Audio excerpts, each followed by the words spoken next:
Masih. Masih Jadi berjalan bekerja atau? sambil berbisnis sekarang. Oh, mantap sekali. Bisa dibagi otaknya ya, dibagi badannya. Dibagi. Mantap sekali. Saya ajak kerja satu tempat pun udah pusing gitu ya. Ini dibagi-bagi. Keren banget.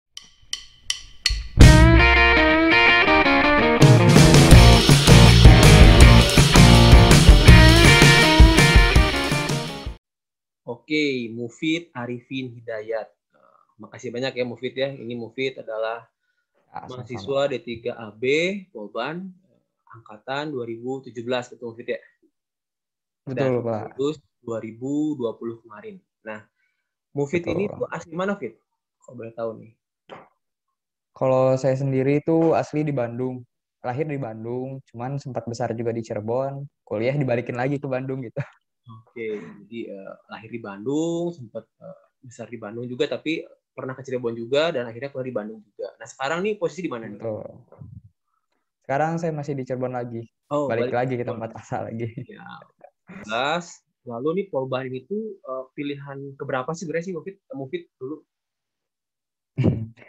Sebenarnya kalau di Polban itu salah satu mimpi saya di kelas 11 ya. Cuman kebetulan dulu di kelas 12 SMA itu ada seminar terkait STAN, Sekolah Tinggi Akuntansi Negara. Jadi tergeser tuh prioritasnya. Jadi kalau misalnya Polban sempat jadi mimpi saya yang pertama, kelas 12 jadi yang kedua, tapi akhirnya rezekinya ke Polban, balik lagi ke yang pertama gitu. Oh, dulu jadi sempat juga pengen masuk ke STAN gitu ya. Iya. Oke, tapi akhirnya ya memang takdirnya mengatakan Mufid Hmm. masuknya ke Polban gitu. Nah, kalau di Polban Iya, sendiri iya. nih, D3 administrasi bisnis itu jadi pilihan keberapa ya buat Mufid ya?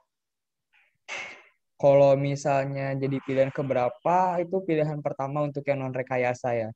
Oke, Cuman untuk daftar di Polban itu pilihan utama saya di teknik, teknik sipil.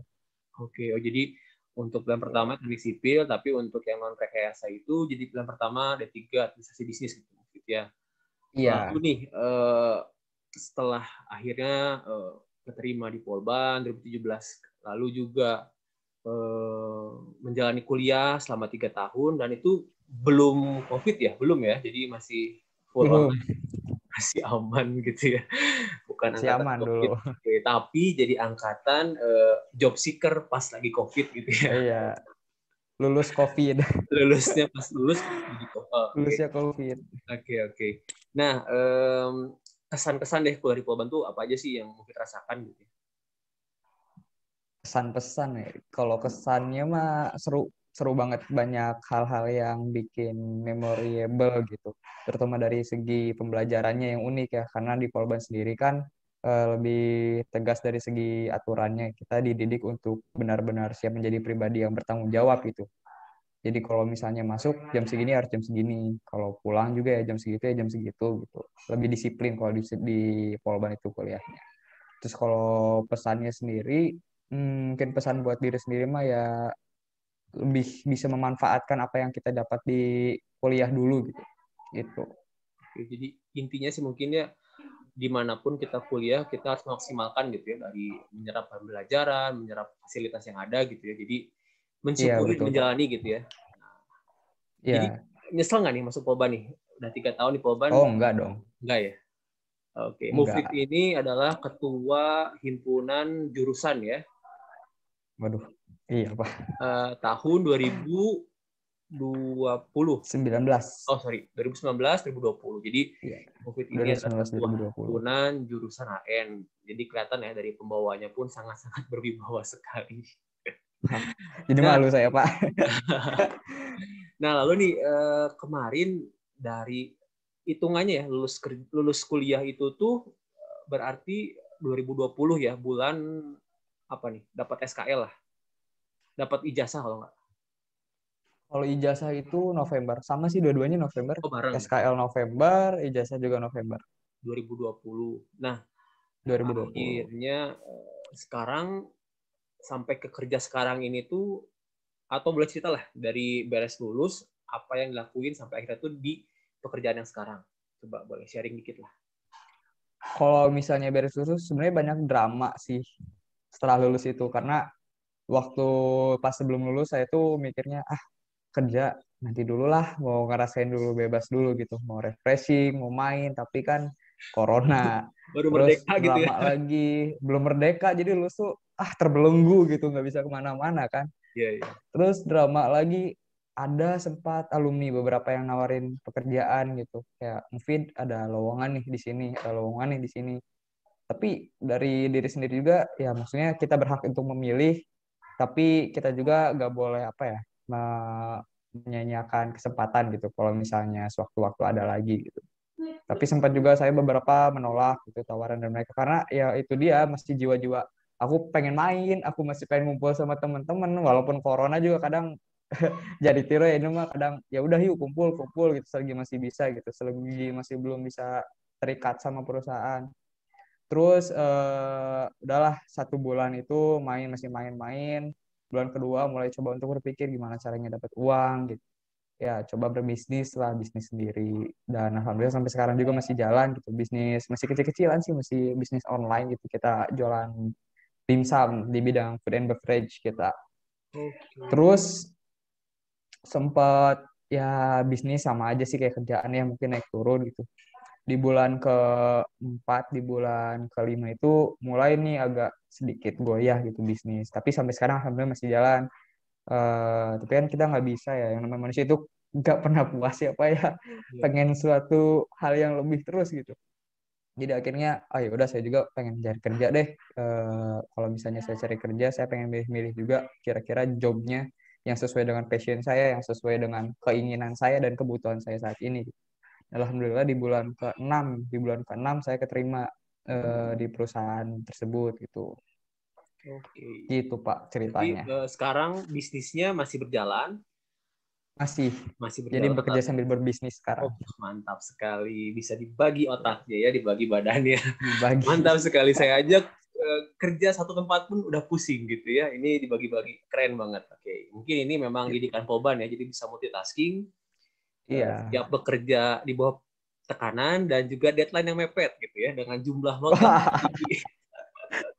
dan liners nih Pak. Oke. Nah, ngomong-ngomong nih, kerjanya tuh sekarang di mana sekarang nih kerjanya Mufid itu? Kalau kerjanya di mana itu, saya sekarang kerjanya di Grapari. Jadi Grapari bekerja untuk Telkomsel. Telkomsel. Iya, Oke. bekerja untuk Telkomsel, kontrak untuk Infomedia Nusantara, penempatannya di Grapari.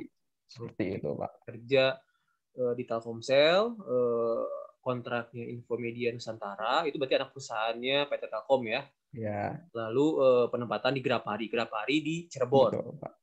Di Cirebon. Oke. Nah, lalu itu tuh posisinya apa sih, nama posisinya tuh sekarang Move itu? Kalau sekarang Alhamdulillah Mufid keterima di posisi CSR, Pak. CSR, Di Customer CSR. Service Representative ya. Representatif. Oke. Nah, itu tuh dapat atau tahu lowongan itu dari mana sih Move itu?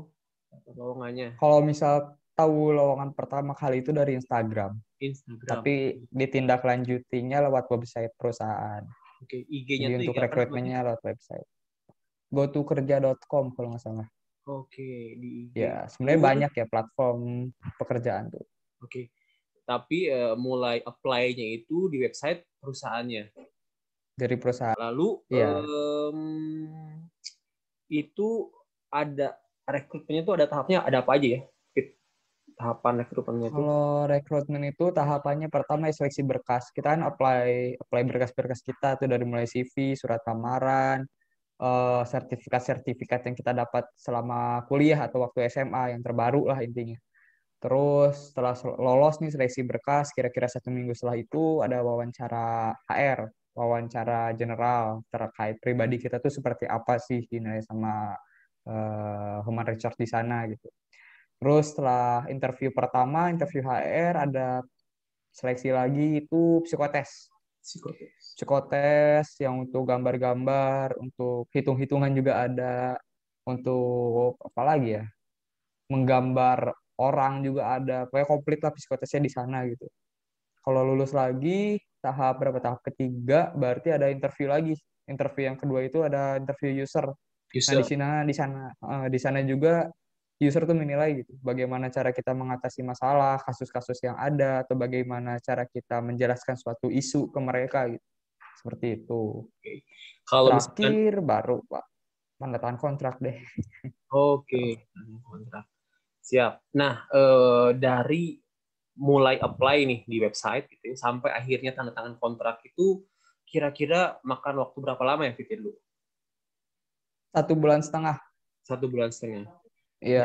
Mufi tahu nggak saingannya lah, saingan untuk di posisi itu mungkin kalau dari admin agak sulit ya karena kita nggak tahu berapa banyak yang apply. Nah dari yang terakhir deh dari misalkan dari user yang Hmm. wawancara user berapa, lalu yang diterima di posisi Mufi itu berapa orang? Iya, kalau benar kata Bapak sih tadi, kalau misalnya yang di awal, benar-benar awal buka lowongan mah saya nggak tahu berapa saingannya. Cuman ketika di tahap 4 interview user itu tersisa 21 orang. Ya, dari 21 orang itu yang keterima itu 3, yang sampai akhirnya pada saat ini bekerja dari 21 orang itu 3 yang keterima gitu. Oke, berarti yang masuk 3 slotnya untuk fase terakhirnya itu 21 ya. Tapi kalau misalkan dua puluh dari satu awal admin mungkin banyak banget ya berkas yang masuk kan, ribuan mungkin. Mungkin. Dan mungkin gagal di seleksi screening awal mungkin ya. Nah, Mungkin. kalau job desk-nya sendiri nih untuk CSR yang di Grapari ini, kalau bisa diklasifikasiin tuh ada apa aja sih yang mesti dilakukan gitu? Biar ada bayangan nih Kalau buat. diklasifikasiin, sebenarnya CSR di Telkomsel sendiri punya 3 role ya. Klasifikasinya 3 role utama. Yang pertama itu melayani customer, yang kedua jadi public relation, yang ketiga jadi sales juga. Itu Oke, 3 main role utama dari CSR di Telkomsel itu. pelayanan terhadap customer, public relation, dan sales. Nah, kalau boleh tahu nih, coba dikasih contoh lah satu satu kerjaan gitu yang Mufid handle gitu ya untuk setiap role ini. Coba kayak misalkan dari pelayanan terhadap customer itu tuh ngapain sih? Satu aja coba. Kalau misalnya pelayanan terhadap customer kan kita di kantor pelayanan ya. Barangkali dari Telkomselnya sendiri ada pelanggan yang ingin mengeluhkan, mungkin ada yang ingin mengeluhkan atau ada pelanggan yang ingin membeli suatu produk tapi minim informasi. Nah, contoh itu saya jelaskan informasinya itu apa aja sih, secara detail gitu informasinya, terus keunggulan dari produknya apa, terus kalau misalnya ada yang masalah keluhannya apa, dan mencoba untuk mengatasi. Kita harus menjadi orang yang solutif juga di sana gitu nih. Solusinya seperti ini Bu, seperti ini, seperti ini, seperti ini. Terus Oke, kalau misalnya jadi sales, lanjut atau gimana nih Pak? ntar dulu saya nanya dulu. Jadi kalau Oh, yang boleh. pertama nih, yang pelayanan terhadap customer ini berarti kan saya pernah nih masuk beberapa hari nih, terus yang ngambil kartu itu ya. Ya, Lalu antrian nanti dulu. saya duduk di depan ada itu CSR namanya Pak ya, MFIT ya. Iya, CSR. Nah, berarti ya bisa betul tadi ya kayak misalkan mengeluhkan sesuatu atau misalkan ingin memasang paket data yang kita minim informasi gitu ingin menggunakan produk apa atau misalkan ingin menghentikan layanan pun bisa di situ ya MFIT ya. Bisa. Iya. Oke. Nah, ini yang pertama nih. Jadi buat teman-teman semua itu bayangannya ya. Role pertamanya tuh adalah melayani customer tadi ya untuk tiga Hmm, harinya. Kalau role kedua nih, betul, Pak. public relation. Nah, itu tuh ngapain contoh-contoh soal. Jadi public relation, sebenarnya public relation itu semuanya termasuk sih. Kayak misalnya contoh kita melayani customer, itu secara tidak langsung kan kita jadi public relation juga dari antar Telkomsel ke individu atau dari antar Telkomsel ke perusahaan lain. Seperti contoh kalau misalnya ada yang datang membawa nama korporasi. Nah, disitulah kita perannya sebagai public relation, bagaimana caranya kita menjaga citra perusahaan dari Telkomsel sendiri, dari Infomedia itu sendiri, bagaimana caranya kita harus memberikan informasi yang jelas dan akurat agar hubungan antara kedua perusahaan ini berjalan dengan baik, dengan lancar gitu. Itu jadi public relation antara perusahaan dengan perusahaan atau perusahaan dengan perorangan juga. Oke, berarti kalau tadi public relation sebenarnya melekat juga ya di role yang pelayanan gitu ya. Cuman Betul. kalau untuk yang korporasi nih, ada apa ya gambaran nggak pernah nggak bagaimana cara berhubungannya atau berkoordinasi itu apakah hanya lewat yang tadi yang misalnya di Grapari itu ada front desk atau pernah ada kegiatan lain gitu yang di luar itu gitu. Sebenarnya kalau misalnya Jadi kegiatan korporasi di ya. luar kantor, kalau di luar kantor mah nggak ada ya. Kita kan ada pelanggan yang datang atau korporasi yang datang, ya kita layani di tempat di Graparinya. Cuman beda teknis pelayanannya saja gitu. Kalau misalnya antar korporasi mungkin kita lebih memilih diksinya. Sebenarnya sama aja semuanya diprioritaskan gitu sama saya, sama Telkomsel. Cuman mungkin beda dari segi pelayanan untuk korporasinya gitu. Oke, Itu oke. aja Ya sih. ada treatment berbeda ya memang kalau Ya, perorangan, ada treatment korporasi gitu berbeda. ya. Oke. Lalu nih untuk role yang ketiga itu sales. Nah itu tuh ngapain sih? Kalau untuk sales sendiri itu kan sebenarnya kita CSR juga mempunyai target tersendiri gitu. Target tersendiri itu terkait performansi kita sebagai CSR. Kalau misalnya CSR itu ada target sekian, nah kita juga ada salesnya juga, role sales di situ. Bagaimana caranya kita bisa memasarkan produk sampai goals nih, pelanggan tersebut tertarik dengan apa yang produk kita dijualkan di sana gitu. Nah, disitulah fungsi dari sales itu untuk performansi kita, untuk nanti suatu saat nanti asesmen menjadi supervisor atau team leader, atau asesmen naik jabatan ke perusahaan, itu bisa juga gitu. Oke, berarti untuk CSR pun ada target untuk sales sendiri ya. Kalau Mufid sampai saat ini Betul. merasa berat nggak sih kalau untuk target sales ininya? Kalau berat mah enggak. Alhamdulillah prestasi ada juga ya, dari prestasi saya raih di bulan pertama. Alhamdulillah jadi best revenue internal, pernah juga jadi top 20 CSR Jawa Barat, alhamdulillah gitu. Mantap banget, emang ketua himpunan jurusan AN tidak pernah salah. Oke, Alhamdulillah. mantap mantap Mufid. Lalu nih, saya agak lupa nih. Kira-kira nih menurut Mufid ya, akhirnya kan kalau saya itu pengalaman ya untuk interview user tuh cocok-cocokan lah ya antara user dan juga kandidatnya. Karena memang kan user itu akan sangat intens untuk berhubungan dengan kandidat itu ya. Nah, kalau Mufid sendiri nih, kira-kira apa sih yang ngebuat akhirnya tuh user tuh dari 21 orang itu tuh milih Mufid sebagai salah satunya tuh apa ya kira-kira kenapanya? Sebenarnya kalau misalnya alasan itu, user itu menilai kita dari segi bagaimana cara kita menyampaikan informasi dari diri kita untuk bisa menarik ya. Dan informasi yang disampaikan itu kan dinilai bagaimana dari cara kita mimik wajah, atau bagaimana diksi kita buat mereka itu cocok enggak gitu. Jadi soft skill kalau misalnya sekarang zaman online belum bisa tetapan soft skill kita untuk berbicara, untuk memilih diksi dan artikulasi yang jelas, itu sih yang utama. Karena kalau misalnya ketika kita lagi wawancara, kita dibelenggu oleh rasa grogi, akhirnya kita pengen ngomong apa, keluarnya apa, dan disitulah penilaian user-user itu, wah ini kayaknya orangnya grogi atau nggak bisa ketemu orang baru atau belum terlatih dari segi omongannya. Kebetulan kan job desk dari CSR sendiri juga kan selalu bertemu dengan orang-orang baru yang dengan berbagai macam karakter gitu. Jadi bagaimana caranya kita-kita yang jadi CSR ini bisa berkomunikasi dengan baik dengan berbagai macam varian, bukan varian, berbagai macam karakter orang gitu. Iya, iya. Berarti memang Tuh. relate juga ya antara kerjaannya untuk CS kan memang harus berkomunikasi gitu ya dengan orang-orang baru. Hmm. Jadi mungkin user tuh melihat Mufid itu sosok yang apa ya supel gitu ya, mampu untuk melebur, memilih kata-kata. Memang dari awal pun Mufid tadi dari kita wawancara tuh sangat baik ya, artikulasi jelas, beda dengan saya gitu. Meskipun saya dosen ternyata saya masih banyak belajar gitu ya untuk Sama Pak, ya banyak belajar saya public juga Pak. relation. Jadi maksudnya berbicara artikulasi, intonasi gitu ya, biar tuh jelas gitu. Saya tuh itu kekurangan saya, jadi masih aduh kalau ngomong tuh terlalu cepat, jadi tidak jelas orang tuh ngomong apa sih Bapak. Nah, mungkin itu kelebihan Mufid ya, karena itu mungkin apa ya, bawaan juga ya, karena mungkin aktif Mufid ya, aktif di organisasi mungkin ya, jadi terbiasa gitu ya, atau gimana Fit? Lebih ke arah dilatih sih. Segala sesuatu itu kan nggak instan buat didapatkan sama kita gitu.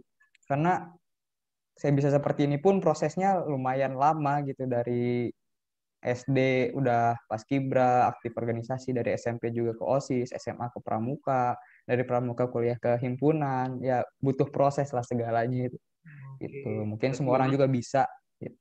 berarti di treatnya tuh memang lewat jalur tadi ya, aktif di organisasi itu ya. Iya, Oke. Dan ini nih pertanyaan selanjutnya nih ya, untuk Mufid sebagai new meat gitu ya, fresh meat gitu, daging segar buat perusahaan. Nah, fresh graduate lah ya.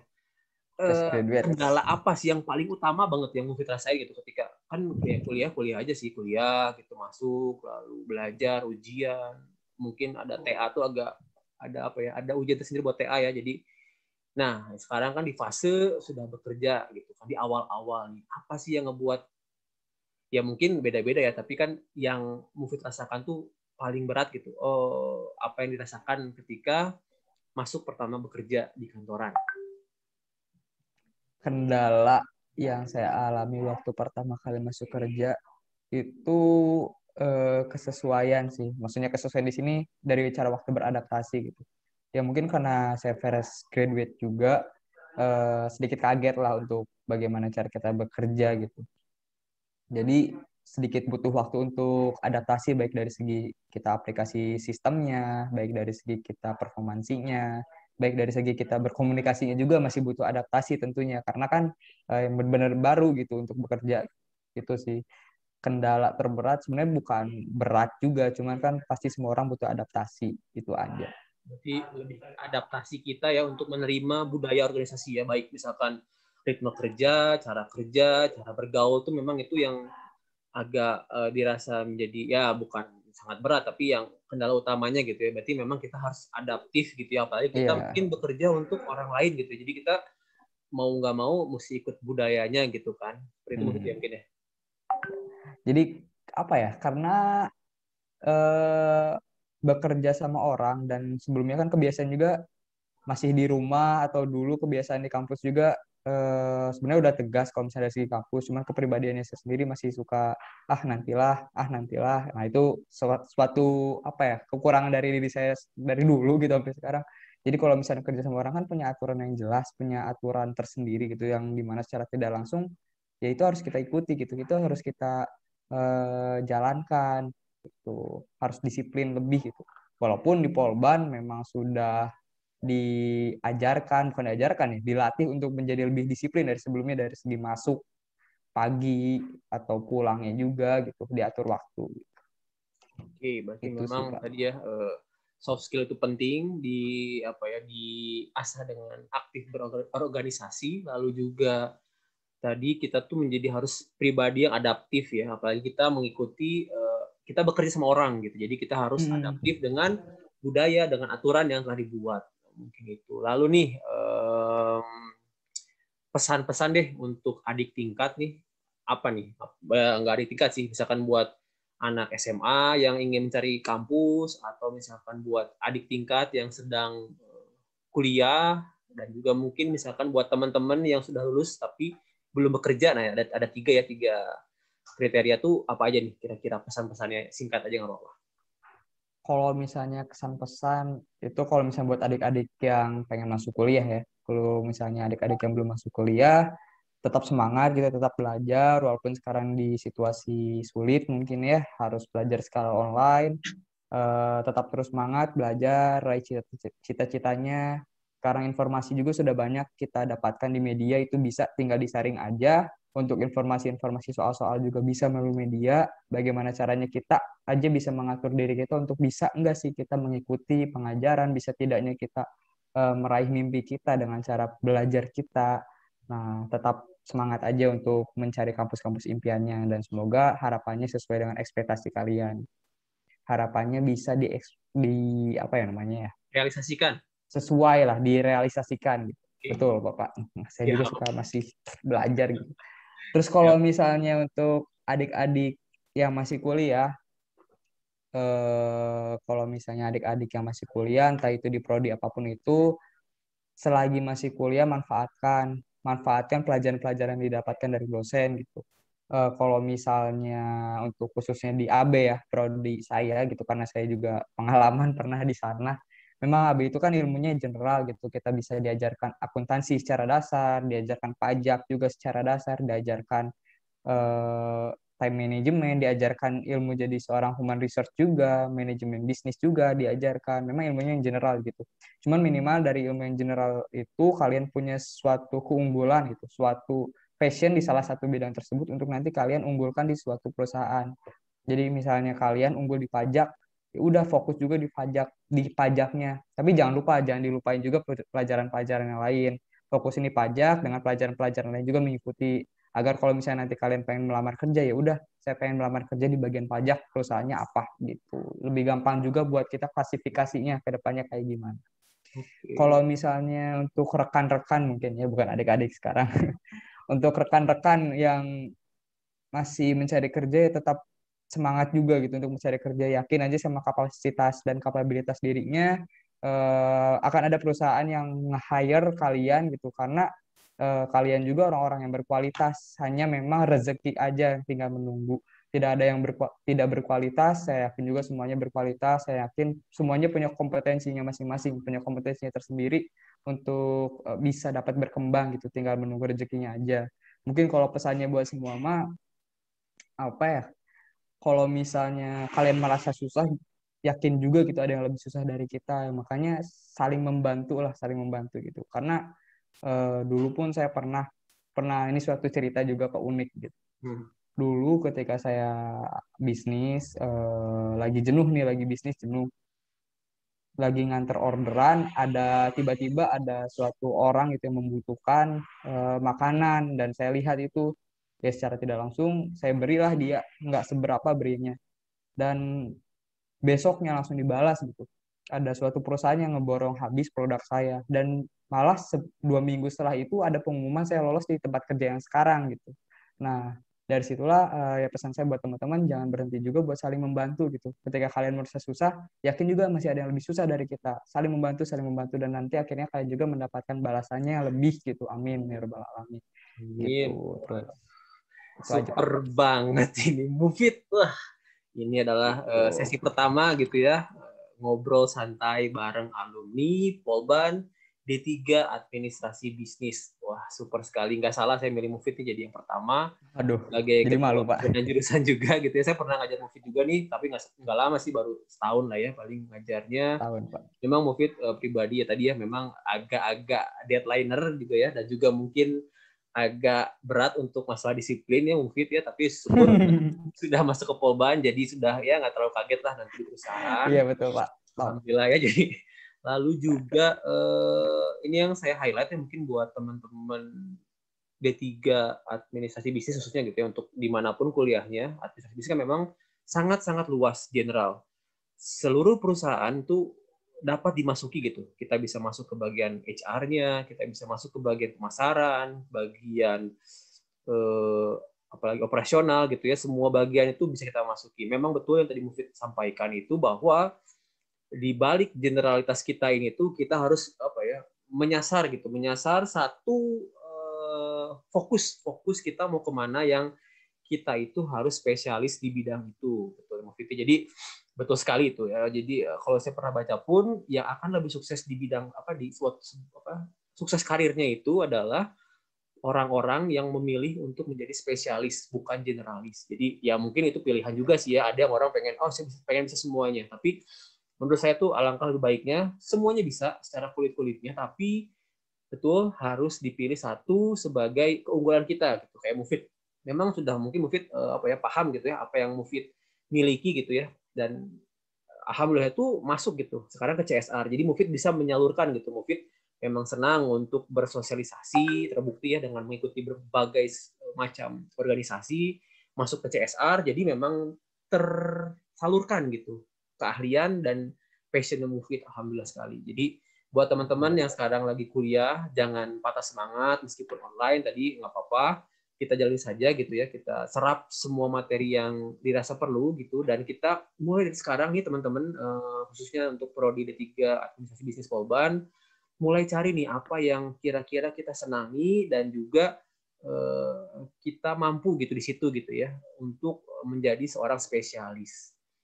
Mungkin itu teman-teman semua dan juga Mufid. Terima kasih banyak Mufid ya sudah bersedia meluangkan waktunya gitu ya di sela-sela Sama-sama Pak. kesibukan aktivitasnya gitu. Udah bisnis terus juga bekerja sebagai CSR, mantap sekali. Semoga sukses selalu, dan juga jangan pernah lupa sama Polbannya, gimana pun seburuk apapun misalkan gitu ya. Tapi kan alhamdulillahnya enggak gitu di mata Mufid. Sejelek apapun tetap itu adalah alma mater Mufid. Jadi jangan pernah lupa untuk sharing-sharing ke adik tingkatnya perihal pada lowongan-lowongan, dan juga membawa harum nama Polban. Terima kasih Mufid sekali lagi, dan juga teman-teman yang setia menonton channel Dosen Muda Bicara. Mungkin kita cukupkan sekian Mufid ya untuk sesi ngobrol santai bareng alumni ini. Semoga jadi inspirasi buat teman-teman semuanya, dan juga semoga sekali lagi Mufid sukses selalu ya. Akhir Amin. kata, Assalamualaikum warahmatullahi wabarakatuh. Semoga bermanfaat semuanya ya. Waalaikumsalam. Terima kasih. Dadah.